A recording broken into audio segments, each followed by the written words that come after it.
no balls fall. You want good words? Data language.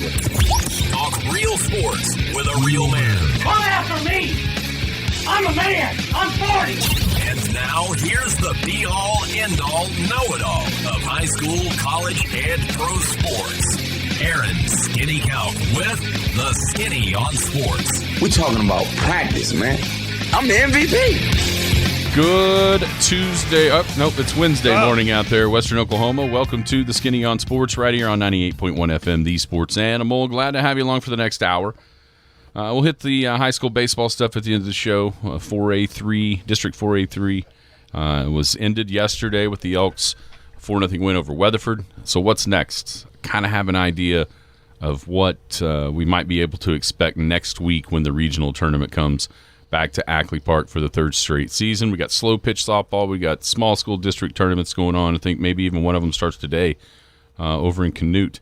So there's lots of things to talk about with spring sports. NBA, end of an era last night. Is that the last time we're going to see Steph, Clay, and Draymond all wearing the same uniform with the Warriors? LeBron does OKC a solid in a lot of people's minds with beating New Orleans. So they're the 7th seed rematch of the Western Conference Finals with Denver coming up in round 1. Zion was awesome. Biggest game of his career last night, and he delivered until the same thing that happens to Zion happened. He got dinged up, hurt, not really sure what his status is for Friday. Kings or Pelicans? Who would be the better matchup for the Thunder? And then also the East play-in game start tonight. Then, did you see the ratings for the WNBA draft? The draft? No. The draft. No, I did not. Dwarfed any in history. Really? Yes. And we can thank one person for that. Well, yeah. Caitlin Clark. That's why I didn't watch, because I knew, well, there's no drama here. So we know who's going number 1. Now that she is officially number 1 and we know how much she makes, there's a whole bunch of people that are getting a lesson in WNBA financial futility when they're trying to compare what Victor Wembanyama makes in his first year as a rookie in the NBA versus what Caitlin Clark will be. Cue the Bill Burr skit about the WNBA. That explains it all. I saw that all over social media yesterday. So we can talk about that.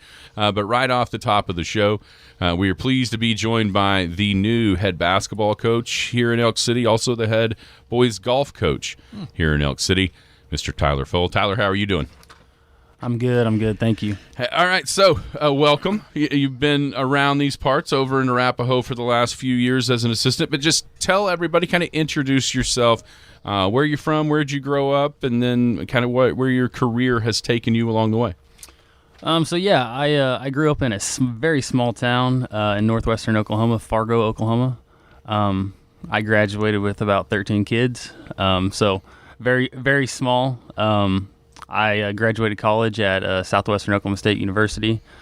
I took my first job at Carnegie High School, where I was a girls assistant, and I got to coach under Coach Graham, who's at Anadarko Girls now, great guy.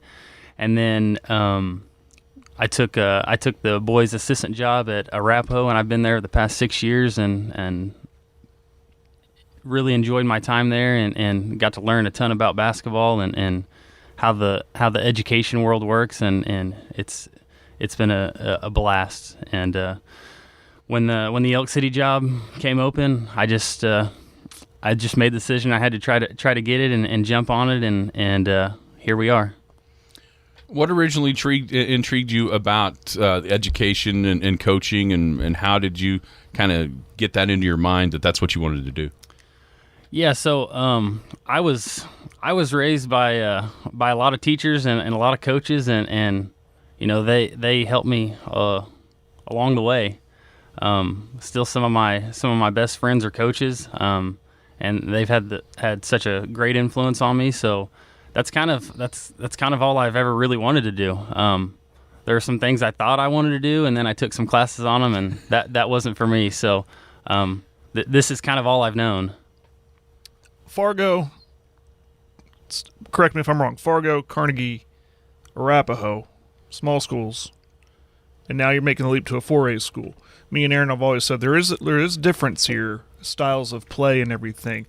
What will you bring? What's your style that you'll bring to the Big Elks?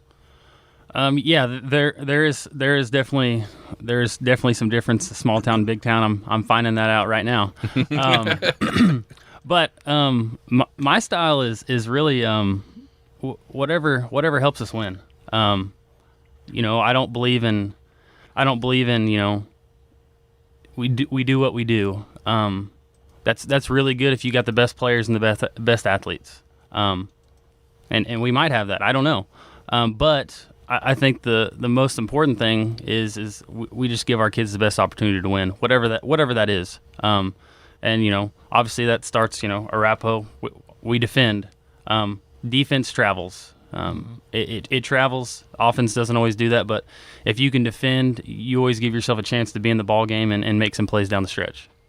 We're talking with brand new boys head coach of the Big Elk basketball program and golf program, Tyler Foale.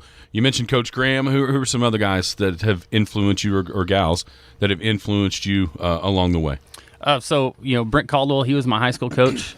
He's at Clinton. He's the assistant principal there at Clinton. Jeff Carlisle, I did my student teaching under him, and he was really the guy that got me back to Arapahoe.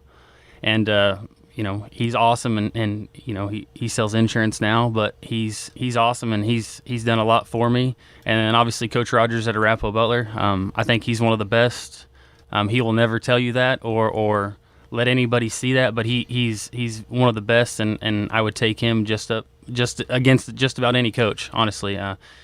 He works so hard, and obviously his kids play so hard, and he knows just about everything about the opposing team that you can know. So I've had a lot of really good coaches, and I've been very blessed from that standpoint.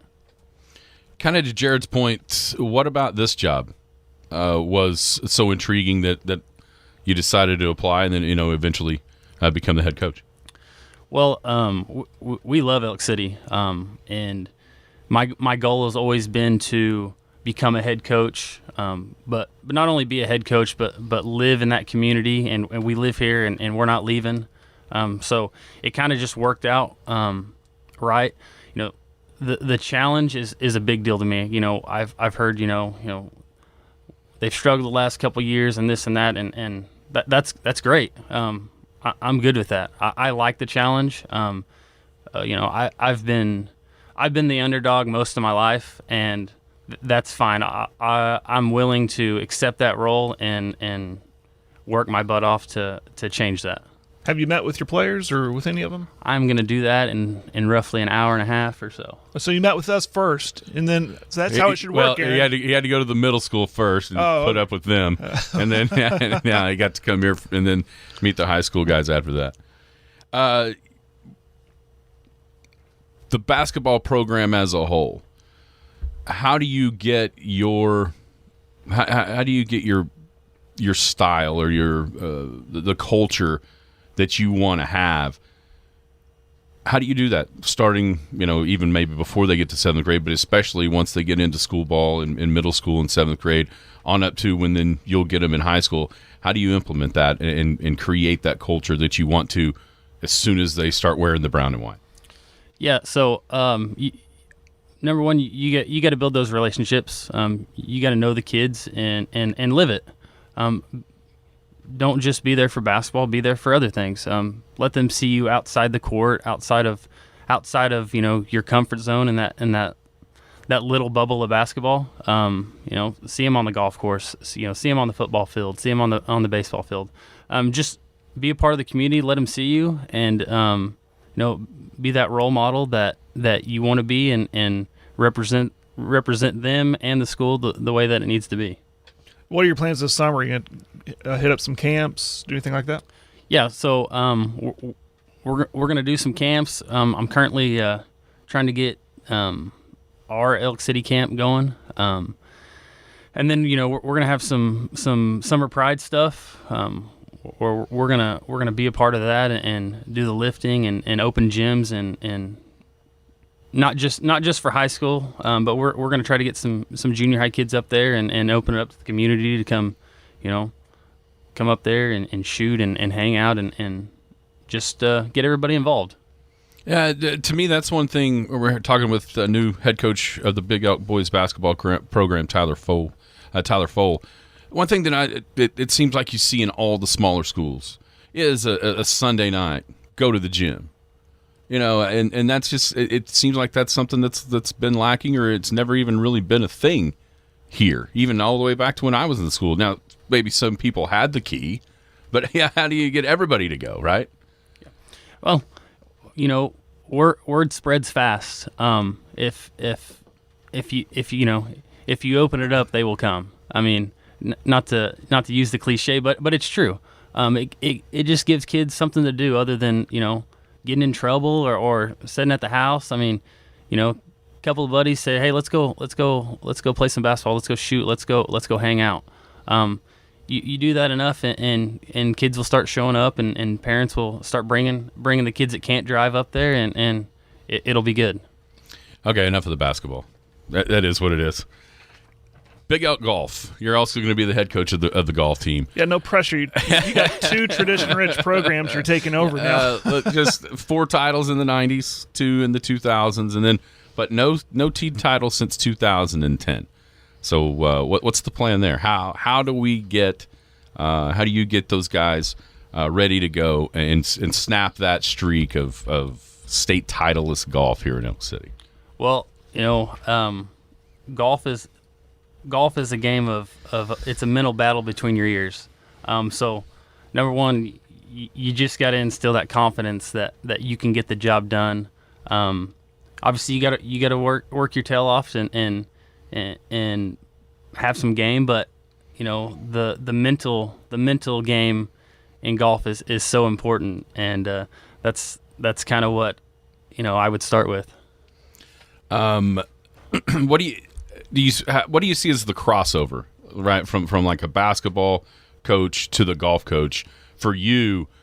What are some things that maybe you can take from the court to the golf course, or even vice versa, that you can learn from the course and then take it back to the basketball court? So from basketball to golf, intensity, practicing with intensity, with a purpose. From golf to basketball, patience. It's in both sports, you can't win the game in the first quarter. You can't win the tournament on the first hole, but you can dang sure lose both of them. So those are, the intensity from basketball, the patience in golf. Those two kind of go hand in hand.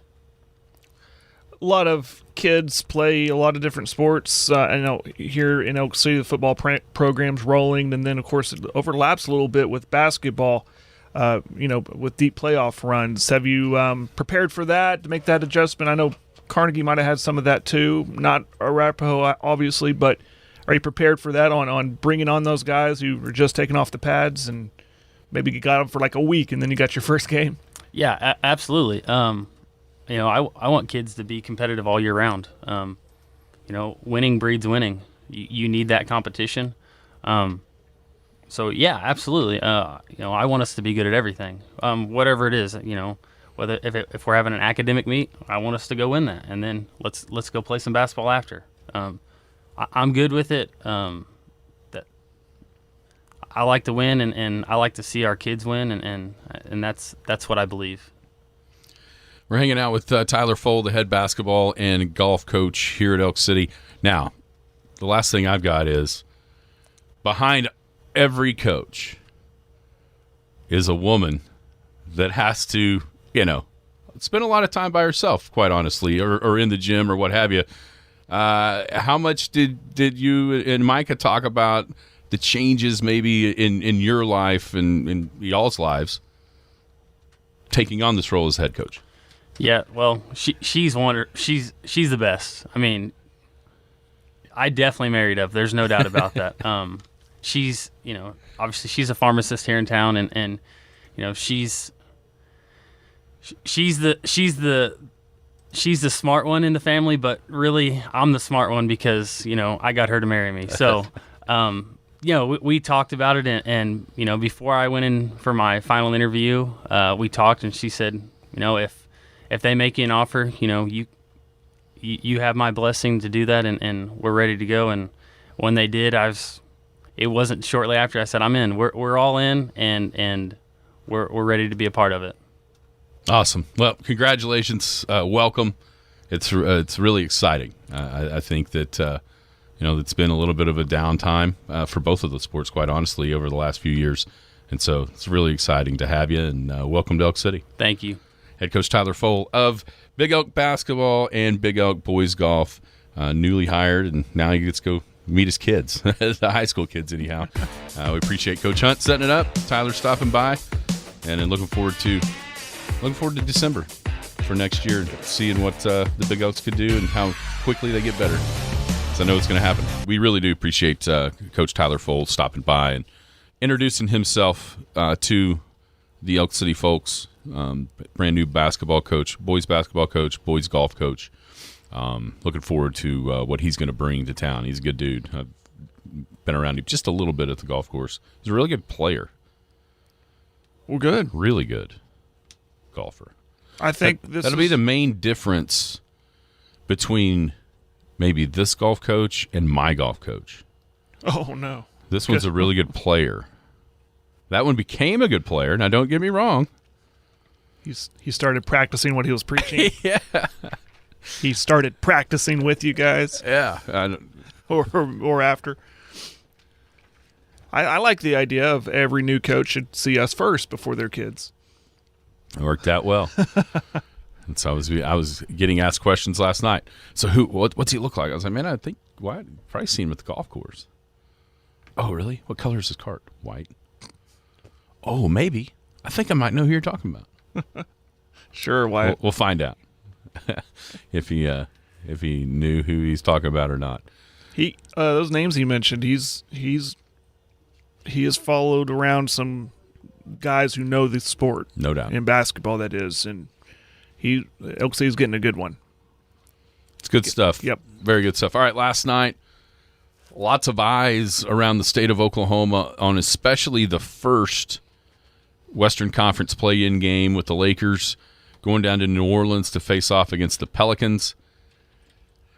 For a while, it looked like a vintage LeBron game. It seemed to me like through 2.5, almost 3/4 of that game, he really kind of controlled the tempo of it. At times he played downhill. If he saw there's a one play on back-to-back possessions where he kind of saw that he had an open floor opportunity with Valanciunas in front of him, which Valanciunas has no chance to stay in front of even 40-year-old LeBron and score points that way. It just seemed like one of those virtuoso performances from LeBron James where everything kind of rolls around and through him. And then all of a sudden, the tank known as Zion Williamson really started to affect the game. He scored points in the first half, but I don't know how much he affected the game itself. In the second half, even as he was putting points on the board, I think he was forcing LA to do some different things defensively that maybe they didn't want to do in order to try to slow him down. And then his unselfishness kicked in, and all of a sudden, shots were going in from guys instead of, taking off the dribble threes. They were getting catch and shoot threes, and man, they started knocking them in. Next thing you know, New Orleans from down 18 had the game tied with 3 minutes to go. And then it all just kind of went away when Zion hurt himself. And it was, I still don't know what happened. He had the ball at the top of the key, kind of stutter stepped, got down the lane, laid one up and in, and tied the game at, I think, 93 at that point. And it was just kind of weird, right? And Reggie, we can talk about what Reggie said at the end, but he said, oh, Zion kind of grimaced, like before we even saw the replay. And then sure enough, timeout was called, and then you see him slam this towel down when they come back from break. Mm-hmm. He's walking the locker room. It was almost like a perfect microcosm of Zion's entire NBA career, unfortunately. Yeah, you can see how good he is, but the injuries creep their head or turn their ugly head. Yeah, he was great, and if he stayed in, I truly believe they would have won that game because he was rolling, had them going. But credit the Lakers, though. Credit, I hate to do it, but credit LeBron for everything that you said. He's, pushing 40, and he is able to affect a game like that, a big game like that on the road to to get them in the playoffs with Denver. They were good, but the thing about the Lakers, they've had their ups and downs this year, but right now I think they're trending up. I haven't seen like their last 10. I think they won 9 or 8 of their last 10, 9 after last night maybe. Denver, I don't think it's just going to be a 4-game sweep like it was last year. We can look at that later. But now the real question, though, back to New Orleans is, what is Zion's status for Friday against Sacramento? Because if he's out, I mean, book the Kings, right? But if clearly, right? But if he's in, he can play like that. That's another thing. That's a 1-game thing. I mean, can he do that night in and night out? Can he do it on a leg that's maybe not 100%? A lot of questions there for Williamson. Yeah, no, there's no doubt. I mean, his first playoff experience or postseason, I guess, experience. Reggie mentioned last night how disappointed he was in the semifinals of the play-in tournament or the early season tournament or whatever it's called, where he didn't play well at all. And that doesn't necessarily count as postseason, obviously, but that was his one game outside of, say, the regular season that he had ever played in the NBA until last night. And, last night, all the eyes were on him. And, man, he was just incredible. Well, didn't they say after that, maybe how disappointing that was that he changed his body? Yes. Mid-season. You ever heard of that? Mid-season, someone changing, losing, what did he lose? Over 20 pounds? 30 pounds. 30 pounds. But that probably goes to show you how much he had to lose if you can do it like that in the season. Maybe that's the benefit of that tournament in the mid-season is you open up some eyes. You get, it's kind of a wake-up call to some guys like, listen, you need to be in shape. You need, if we're going to go on a run here, maybe it's a benefit of having that thing so early in the year. I don't know. I'm grasping at straws on that one, but I've never seen it or heard of a guy going through in the middle of a year a transformation to his body. Obviously for the good for Williamson up until the injury. Yeah, and it was all him. Honestly, Ingram wasn't very good. McCollum was terrible. They got some help there at some points from Alvarado. Murphy made some threes. But for the most part, the entire engine was Zion Williamson. And, when New Orleans really got it rolling toward the end of the third quarter into the most of the fourth before that injury, the ball just went to him, and he either got to the rim and made a bucket, or he got in the paint, drew the entire Lakers team to him, and then found somebody open to hopefully knock down a three, and Murphy and Alvarado were the ones that were really kind of spearheading that part of the offense coming back into the game. But, you ask, if Williamson's out, do they have any chance against the Kings?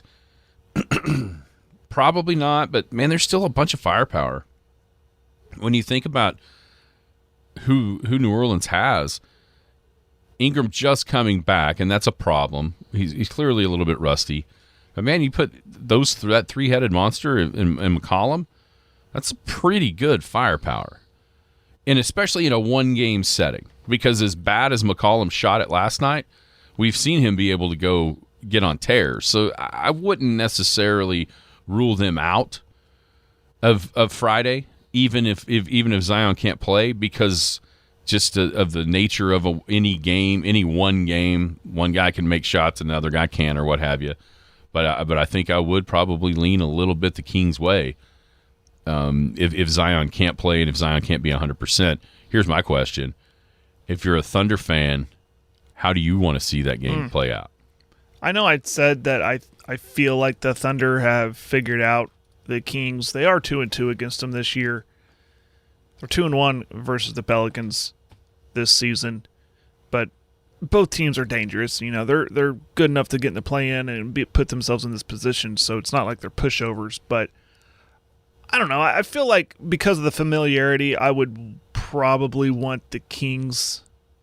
But because I don't know how there's no one that physically that can match up with Williamson, and the rebounding has always been an issue with the Thunder. Yeah, Valanciunas too. That I think a lot of people criticized Willie Green last time New Orleans played Oklahoma City with Valanciunas only playing like 9 minutes or 11 minutes or something like that. It just seemed really weird. But at the same time, what he gives you on the offensive end, he takes away from on the defensive end because he can't guard anybody. Mm-hmm. There's really, we've seen this in the past here with, say, like Enes Kanter that year against the Rockets in the first round of the playoffs. Houston had nobody that could do anything about Kanter. But the problem was you're almost trading 2 for 3 on the other end because Kanter couldn't guard. There's that iconic clip in Thunder lore of Billy Donovan kind of looking at his assistant coach and saying, we can't play Kanter because he can't guard anybody. And so maybe that's what they felt like with Valanciunas in one of those Thunder games. But, it's really weird because Sacramento is so explosive. But they also had a league high they blew 4 20-point games. One of those, I believe, was to the Thunder. So it's almost like no matter how it's going against the Kings, you always have a chance to get back in it.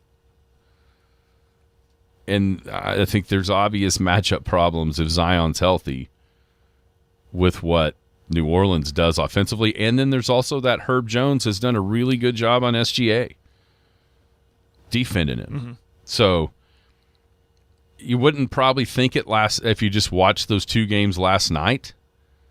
But overall, you probably would rather have the Kings than the Pelicans. If it's me. How much? I lean that way too. Probably would rather have the Kings. I mean, you don't really have anybody for Sabonis. But it sure feels like Chet has a better chance against Sabonis than he does against Zion or Valanciunas. And maybe that may not be right, but it does seem like it. And even like a J. Will, Sabonis isn't like this flying around above the rim type player. So maybe J. Will, even at his limited height, can use his strength to keep him out of the paint a little bit more. Right. So, but we've also seen, a guy like De'Aaron Fox is the one type of player that Lou Dort struggles with. Mm-hmm. Being able to keep up with the quickness of what Fox brings to the table. So we know it'll be one of those 2. We know it'll be a Sunday game 1 in Oklahoma City. We'll just have to figure out what happens on Friday. Back to LeBron. Actually, let's go to the other game. Do you think that's the last time we see that trio, that so successful trio of Steph, Clay, and Draymond on the floor together in the Golden State Warriors uniform? Well, you said it best off air that Klay Thompson is a shell of himself. Just the injuries and all that stuff, and going 0 for last night, which is it's almost sad because what he can do or his ability was. It would be crazy to me being Golden State if I was Golden State to keep him. I get it, the loyalty thing, but what does our man Jim always say? You can't be loyal in sports. And I think it would be best for both parties. He is a free agent. If he goes find another home where he can benefit somebody else, somebody that and just change the scenery. Because if Golden State is loyal, it's to a fault. If they're sticking with Thompson, because it's just not going to get better. I think they will stick with obviously Green and Steph. And they were talking last night that Steph will never leave Golden State. This is the NBA. Never say never. I mean, even Jordan went somewhere else. But Thompson, though, I don't mean this to be mean, but he's got to go. He's got to go. I think it's so funny because that's exactly – I almost sent Jim a text last night. It was later, so I didn't. When I kind of checked the score, I'm like, what's happening on the floor for even this game is proving your point about how loyalty stinks in sports. Because even last night, Steve Kerr playing Klay Thompson 32 minutes was loyal to him to a fault. He didn't score. He scored as many as I did. 0 for 10, 0 for 6 from 3. Meanwhile, 2 of the best players they had, Steph included, were Kuminga and Moody. Moody played 15 minutes. Who knows what happens if Clay plays 15 and Moody plays 32? Yeah. Who knows how that game might change? And that seems to have been, there's comparisons to this team and say like the Celtics of when they broke up Pierce and Allen and Garnett, and they just did it, right? They didn't try to milk an extra year or two out of that run. They saw the writing was on the wall, and they ended it. Feels like Golden State. You win the title 2 years ago against Boston, and you think to yourself, okay, we can like this is that moment for Golden State. They've clearly done a nice job with Kuminga and Moody as far as the guys that they've drafted to try to almost be the next wave. They played a couple of rookies throughout a lot of the year. How do you say that guy's name? Podziemski, however you say that. Yeah, the left-handed guy with the fuzzy hair. He was decent, especially as a lower first-round pick. And so there's some different. There's some guys there that can play. I think if you're Golden State, this has to be it. As much as you want to hold on to the past and try to run it back again, it's over. It's over. Right. It's done. The championship window for this group is closed. What's sad about this, to me, and what's getting lost in the shuffle here, is a guy named Chris Paul. Not one person asked last night, at least I didn't hear, is this it for him? Is this it for Golden State? But that guy, he's been in the league for so long, and which is incredible to me, how long he's been. I mean, think about this. He was a part of the Oklahoma City Hornets. He was that was his rookie year. That's how long he's been in this league. And he's probably, that's the next question. Is he done? Is he retiring? Seems like that's been the same question the last 5 years with him. But Golden State as a whole, it should be done. If their front office is smart, they move on from some key pieces, and they focused on that youth that you mentioned, Moody, Kuminga. Those are good players. Those are good draft picks, and start over. Yeah, those two with Steph and Draymond, if you want to have him back, and there's some other younger guys with Looney's been there for a while now. That Jackson Davis as a rookie has been pretty good, and then what can you do if you free up the space from Clay, especially as a free agent, Chris Paul. Let's see what his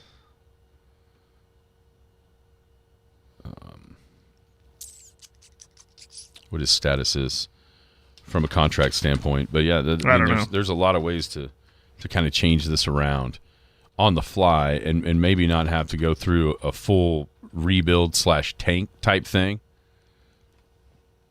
but also supplement the good parts of what you've done with some other things as well, and kind of hold on for the last couple of years of Steph. And I think that's probably the goal, right? Is just to be able to hold on and attempt to remain relevant in the title chase for just another year or two, as Steph kind of starts to be toward the end, and then after that, then maybe you can think about a complete and utter rebuild and how that's going to look with the Warriors after Steph Curry, which seems pretty crazy, right?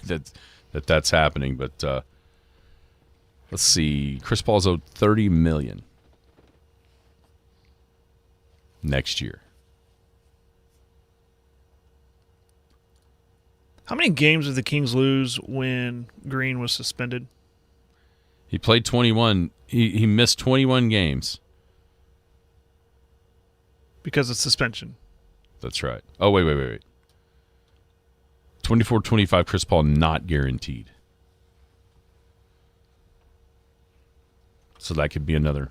That'd be a way to step. I mean, that's a pretty good chunk. I think they already had committed 100 and counting that 30. I'm sure like I've already got like 180 something million committed for next year.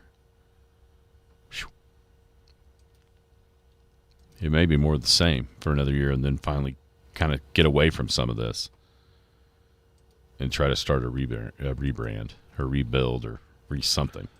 And I tell you, the post-game comments from Kerr definitely suggested that this was the end of the era. Mm-hmm. You can't be on top all forever.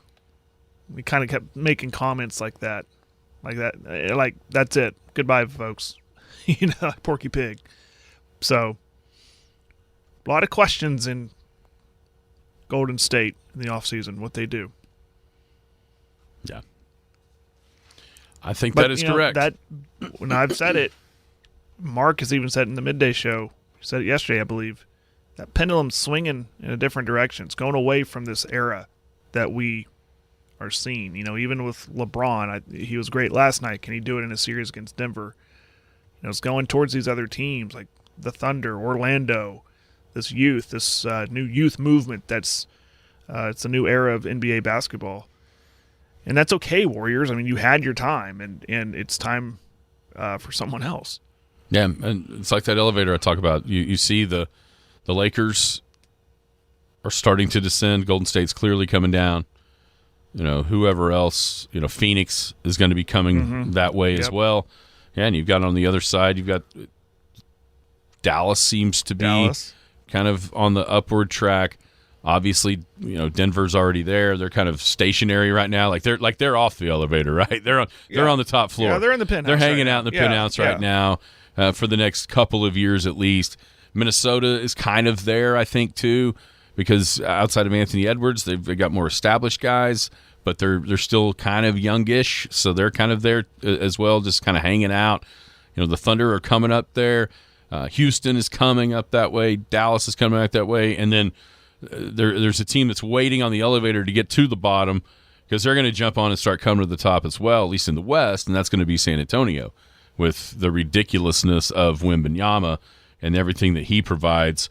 It's not going to take a whole hell of a lot around him before San Antonio's really good. Because he's really good. Yeah.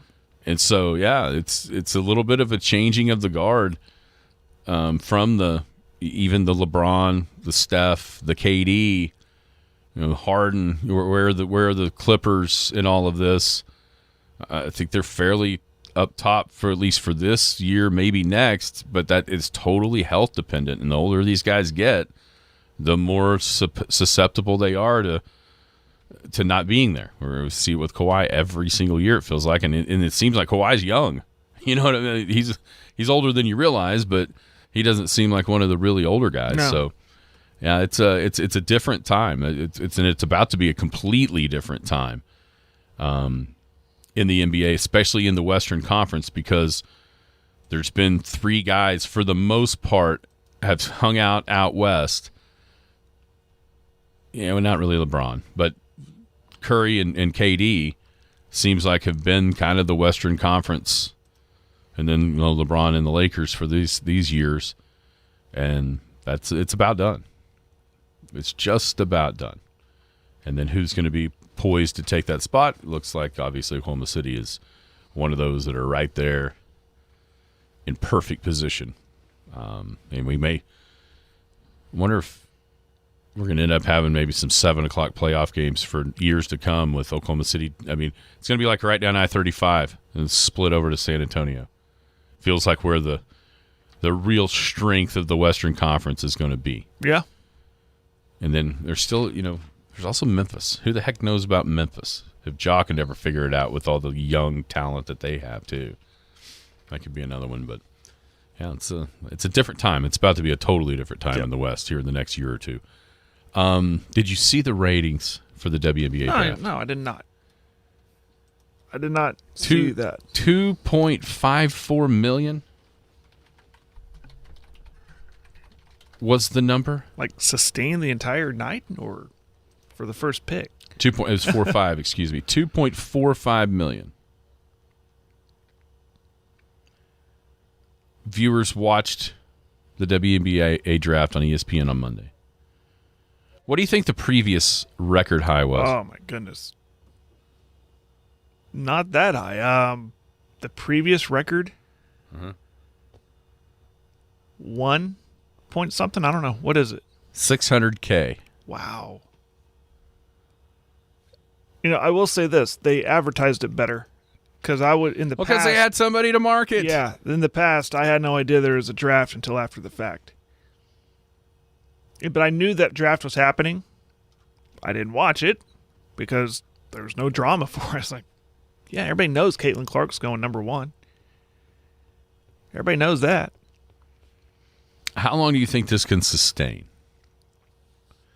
Well, I mean, it's going to sustain for the first couple weeks the interest of Caitlin Clark. Can her game transfer over to the WNBA? And so, I've already seen that, what are they, the Fever? Mm-hmm.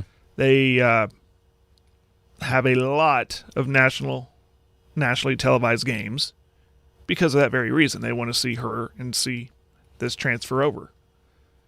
So I think there'll be some interest there in her first season. But if she comes out, has her rookie moments and not as good, not as dominant, that interest level might go away. What's real, and help me, maybe where did Angel Reese go?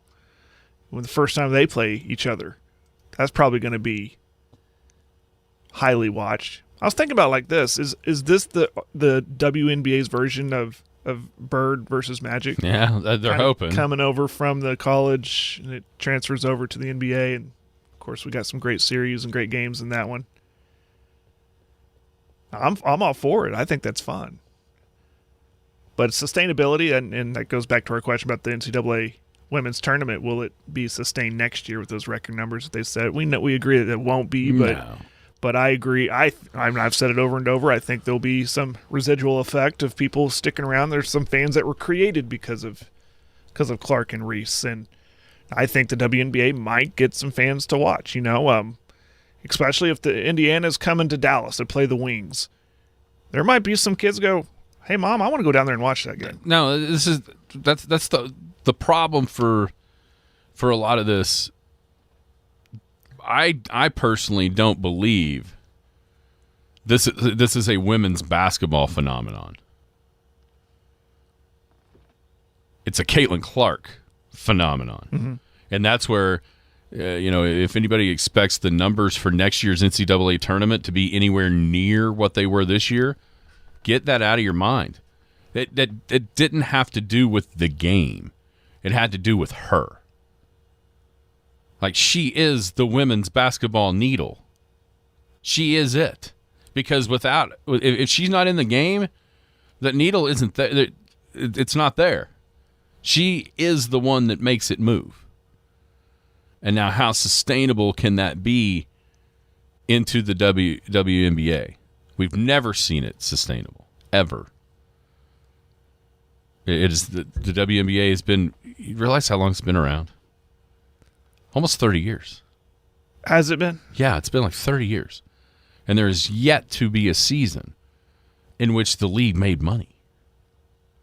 And so for all the people that are just now figuring this out, because this lady that took the nation by storm from Iowa, and you look up and she's making $70,000 a year in the WNBA, and people are just shocked. Like, listen, if you really look at the revenues that are generated by the NBA versus the WNBA, and then the amount of the amount of money that they're able to spend, the percentages would tell you that the WNBA players are actually overpaid for what they generate. But we're so used to multi-million-dollar contracts in all professional sports that when you see one that's not even $100,000, you're just like shocked, right? Yeah. Like, where's the other zero or two? But it's not there, and it leads to one last question about her. we talked about this during the tournament. How surprised are you knowing now? I mean, we kind of knew we knew these numbers were what these numbers were as far as contract-wise in the WNBA. A lot of people didn't have any idea that was the case. And now that they're seeing what there is, the question inevitably comes back to, well, why in the world did she leave Iowa? She had to have been able to make more money at Iowa than what she's making in the WNBA. I wonder if, and I'm sure she studied this, and she got good people around her to make that decision. I wonder if someone would listen. You're not going to get paid a lot, like you just mentioned, the WNBA, but you're going to make a lot of money in advertising deals. Yeah, that's the question right there that we'll just ask on the text line, 225-9698. How much would she make on endorsements in the WNBA? Yep. Oh, it probably... She was already doing it. Yeah. She had State Farm commercial, saw some others, like AT&T, I'm not sure. I'm guessing, if she's making $75K in the contract of the WNBA, she's got to be upwards of 5 to 10 times that off the floor. 3 to 7 million, something. I mean, I would assume it would be millions. And then the question is, how long will that last? Well, that question goes hand in hand with how long will her phenomenon last, and how long will these numbers, these record-setting numbers for women's basketball, continue with her involved? And that probably speaks to a little bit of what can her success be in the WNBA. Can she continue to be some of what she has been, right? And continue to hold the nation's attention? Because unfortunately, if she rolls in the WNBA and averages 6 a game, this is over. It's true. She has to continue to be what she's been, or some semblance of what she's been. Yeah. For and isn't it funny? All these the WNBAers that are jealous of her already without her ever playing a game. Their financial future is almost staked to her success in a lot of ways. That's true. Hanging out here on a Wednesday. Don't forget, lunch is coming. Supper's coming. Great place to be, the Boomtown Grill. Boomtown open every day of the week. Happy hours from 2 to 6, Monday through Friday. 12 big screen TVs. Appetizer plates and drink specials. 11 beers on tap. 30 different bottles and cans available. Import and domestic. Large wine selection. The Boomtown Grill. Tomorrow is 50-cent wing day. That means today, though, you can enjoy a pizza, pastas, sandwiches, burgers, or salads. They got a steak salad, a chicken salad if you're more the healthier type.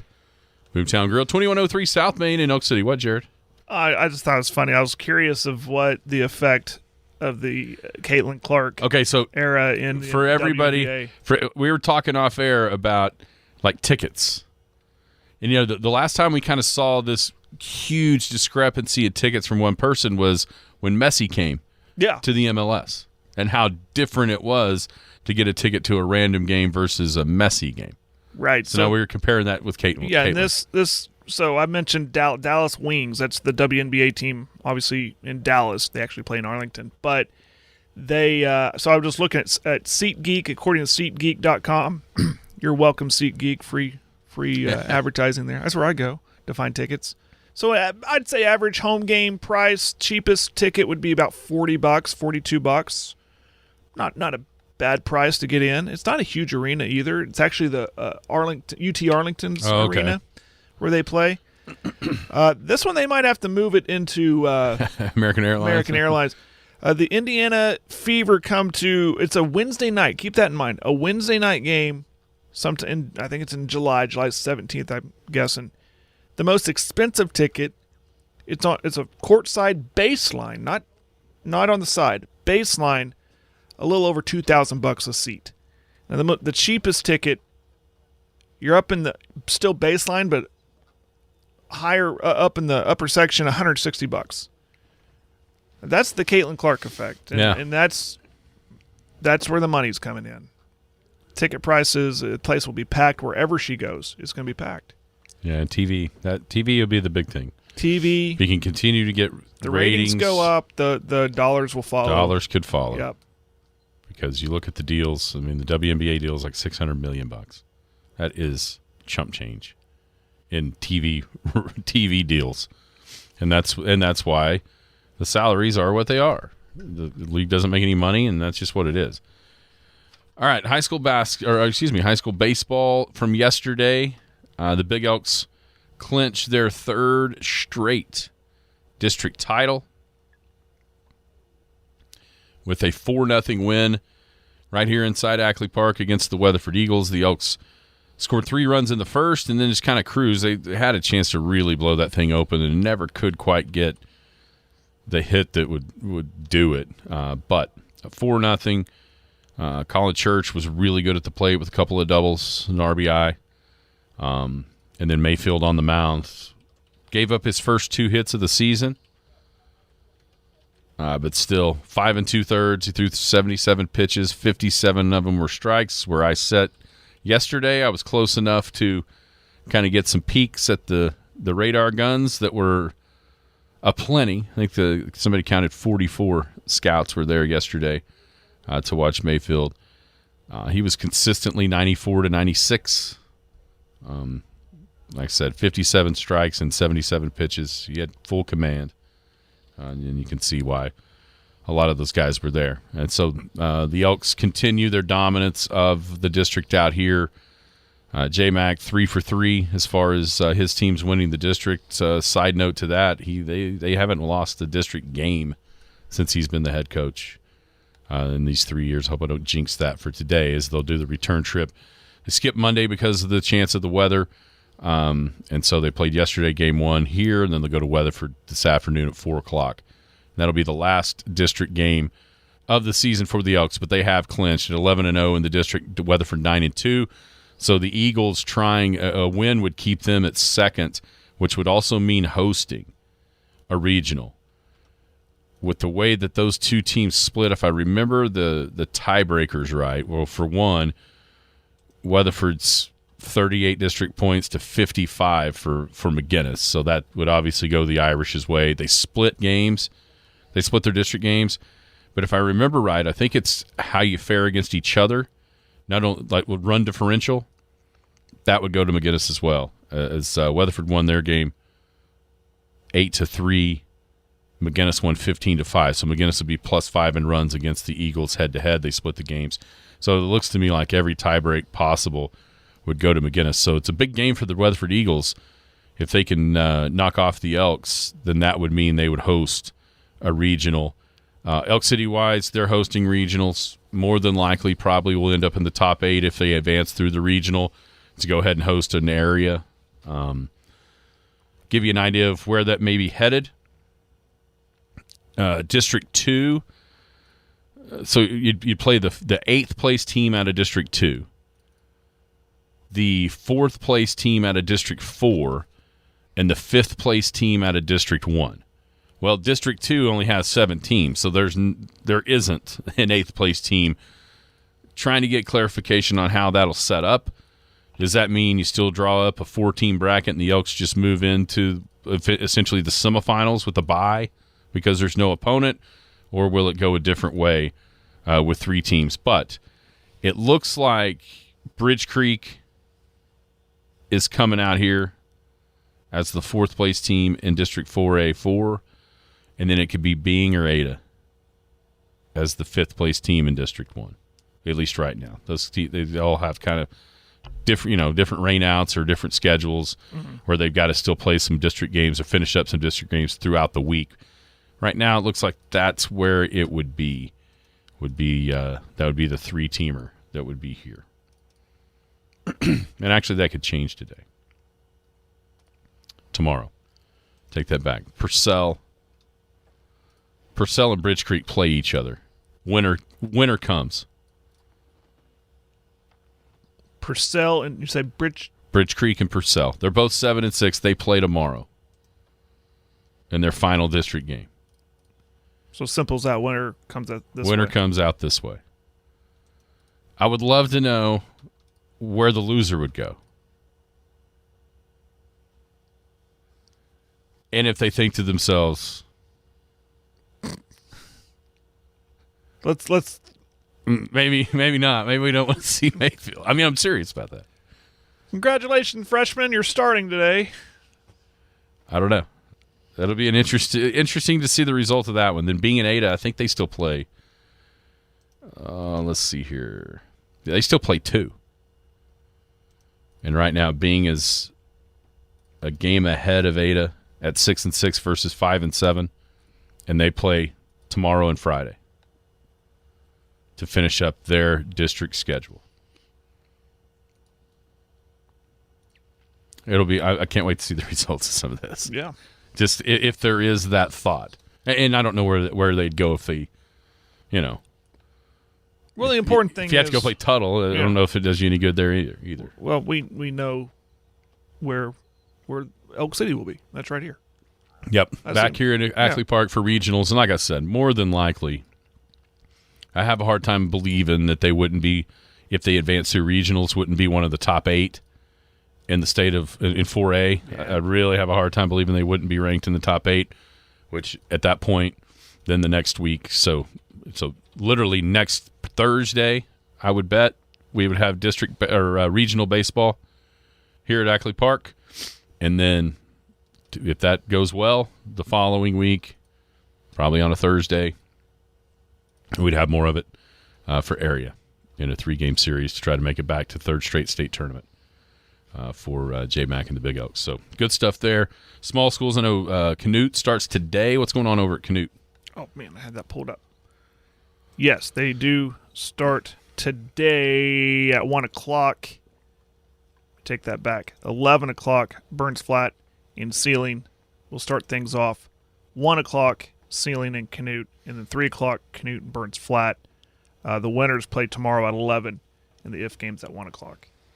Looks like Cheyenne gets going today as well down at Hollis. Be Cheyenne and Snyder at 11, Cheyenne and Hollis at 1. That's I'll be interested to see if that's what happens with that regional here, or if it'll be different. Let's see what else we got here. I think a bunch of it a majority starts tomorrow. No Rappo starts tomorrow. Leedy starts tomorrow. As far as hosts around here, Sentinel tomorrow it looks like. So the little bit, there's a sprinkling of baseball, and I think probably some of that is to try to beat the weather on Saturday for sure. Depending on how the thing goes.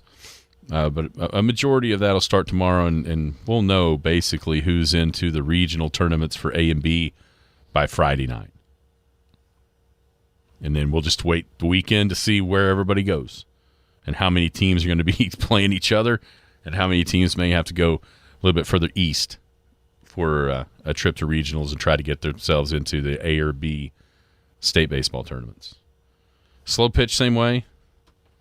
Slow pitch, I know, again, I'm getting this from a principal. Canute plays tomorrow. They start there, and they host district tomorrow.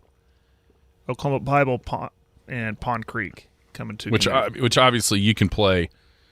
The weather isn't near the concern in the slow pitch as it would be with possibility of Saturdays, if that's even possibilities. Depending on how many you got in your regional. A bunch of these are 3-team districts, so there really isn't that threat of Saturday. This will get done in one day. Exactly. The slow pitch can all happen in one day. Yeah. I guess the question is the wind. Sometimes it can be crazy windy, and that messes with slow pitch, but I think tomorrow's weather's going to cooperate too. Yeah, it didn't seem like there's a ton. No. I mean, there is wind, but as far as rain and stuff, that's not till Saturday. Yeah, everybody's playing tomorrow. Looking down through the schedule. Gonna have a bunch tomorrow, maybe even Friday. So anyway, good stuff, very good stuff. I can't believe it. We're almost at the end of the high school sports calendar, and it seems like we just started. My anxiety level's already going up thinking about football season because I don't have a schedule. I forgot to bring the computer. I was going to bring it to you today. For baseball or whatever. We'll get her done. We'll Anyhow, have it covered. Everybody have a great Wednesday. Be back tomorrow. Skinny on Sports right here on the Sports Animal. You've been listening to the Skinny on Sports podcast with Aaron Cow. Be sure to hit that subscribe button to get alerts of when the latest podcast is available. Thanks for listening. That ball is blistered to right. Way